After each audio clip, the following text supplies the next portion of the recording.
Hey there folks, today we're going to be showing you how to replace the blade on a Craftsman circular saw. And first thing you need to know before you're purchasing your blade, you need to get a 7¼ inch blade and it has to be a 5/8 arbor. Those two specifications are important for it to operate correctly in this saw. Once you've got one that meets those two specifications, you're going to look at your saw. At the back, the blade is right here. Just behind it, there's this button to push. That, when you push it, locks the blade. So we're going to take our Allen key here that the saw came with, push that button down, and then we're going to loosen this screw off in the center.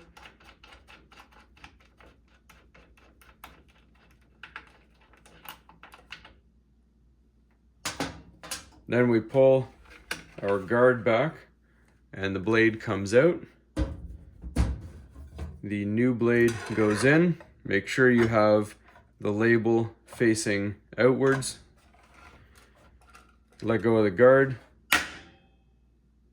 and you'll notice the washer says this side out. Put it back into place, put your screw in.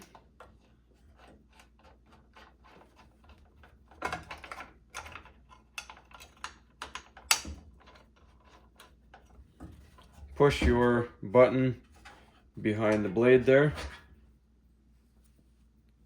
and tighten it down. That's all there is to it, folks. Now you got a fresh blade on there. Hopefully you found this helpful, and as always, please don't forget to like and subscribe.